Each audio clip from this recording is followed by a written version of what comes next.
Peace, everyone. Yeah, man, I've just watching.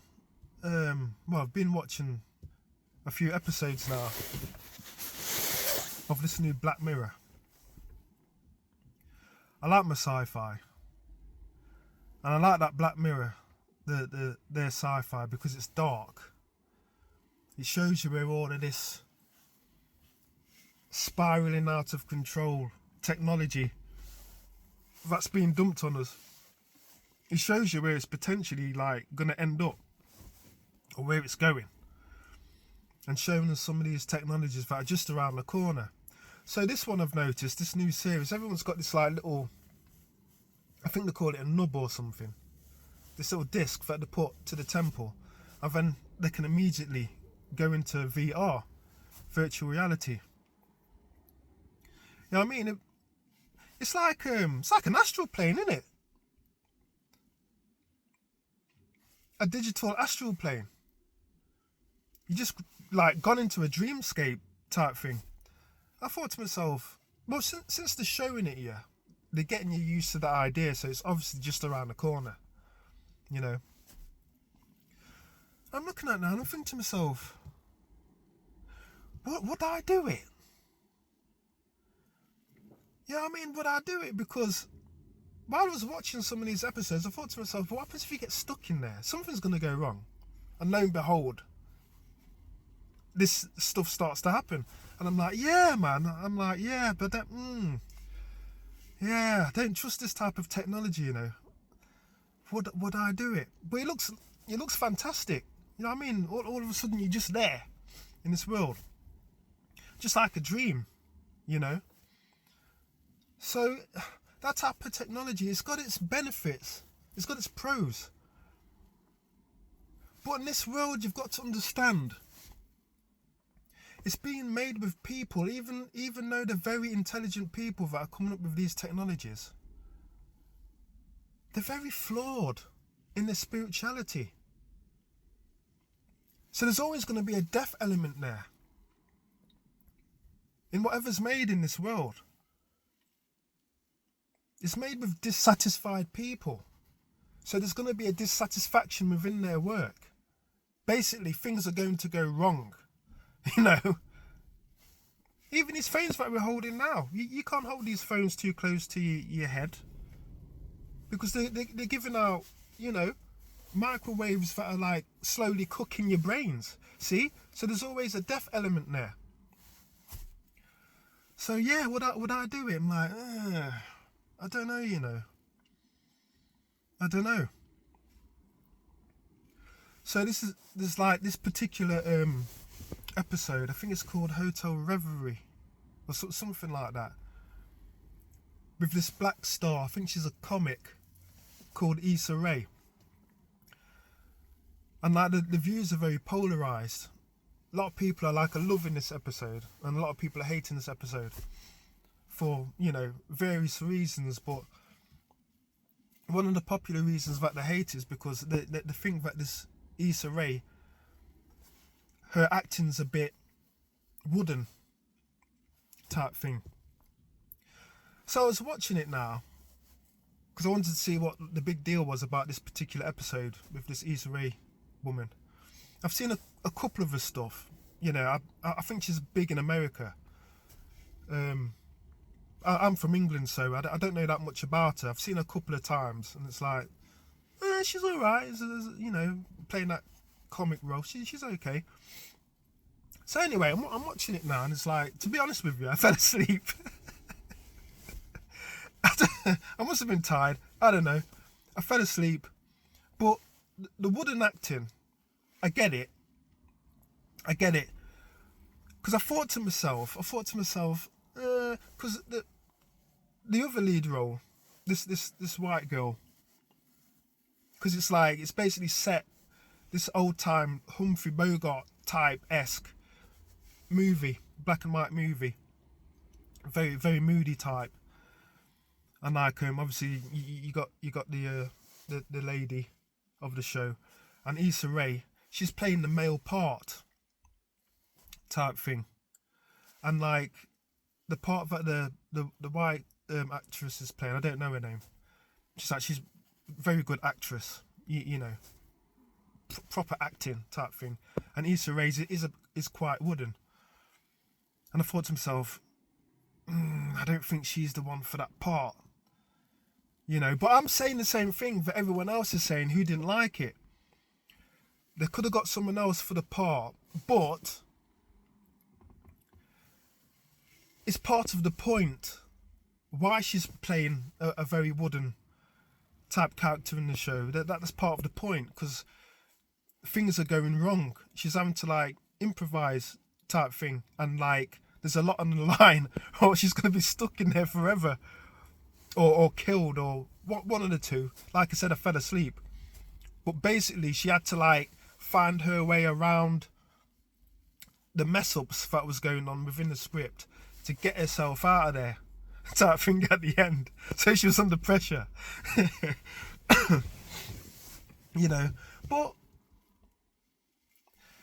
I thought to myself, not again. You know, as in the episode itself, is like, not again. We're having this homosexuality forced on us. So I was waiting for it, you know, in one of these episodes, and I thought, it has to be a black person again. So there's an agenda. It's been happening for time. For time. There's an agenda to feminize the black man and to masculize the woman. There's an agenda going on, man. Big time. I can see it. I can see it. So I thought to myself, oh God, not again. You know what I mean? It's like, yo, come on, man. Come on. So anyway, while I was watching it now, I thought to myself, her character in the episode, she was sick of playing like side chicks. She wanted to be the main star. You know. And like, they were looking for white male actors, stars, to fit in for this old movie type thing. But the stars of the day, within the episode, they weren't interested. So she put her name forward. I'm interested. And I said to her, well, you know, it's a male part. She goes, yeah, I don't care. You know, and she gave her various reasons for it, which I thought was a bit weird. I'm like, what? Why? What? Why do you want to play the masculine role? Why do you want to? Why don't you want to be a feminine character? You know, it's like, you know, why? What? You know, this masculinity again. It's like, come on, man, come on. But what I also spotted as well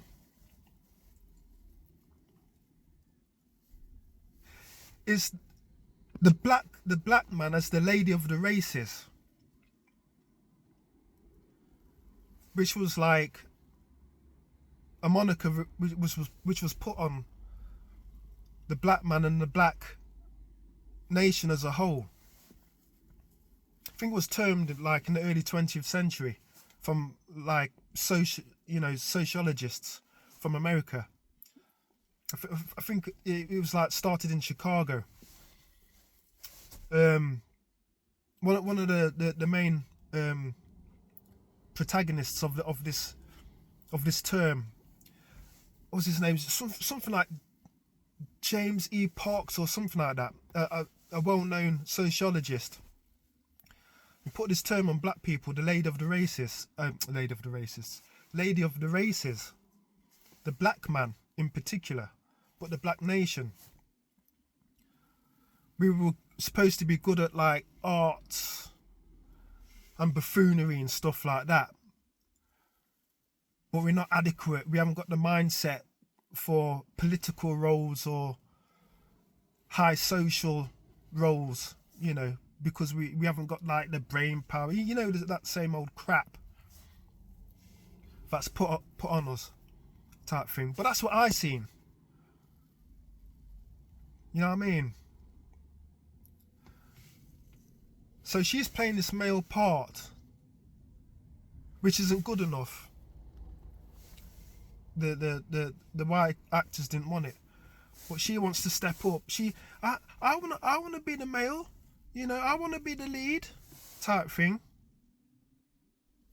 So, you know, to me that was the inadequate feminine black man trying to force himself into the forefront, trying to prove himself to be a male and to handle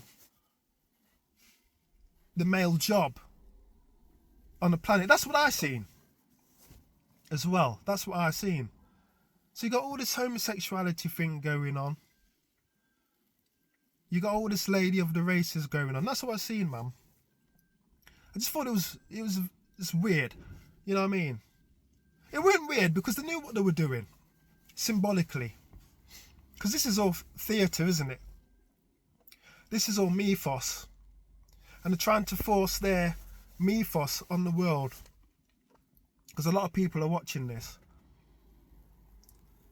And they're just like doubling down, stamping down what they want, or what they want the world to see the black man as. That's what I got out of it. I don't know. I might be looking too deep. You know what I mean? You tell me. But that's what I seen.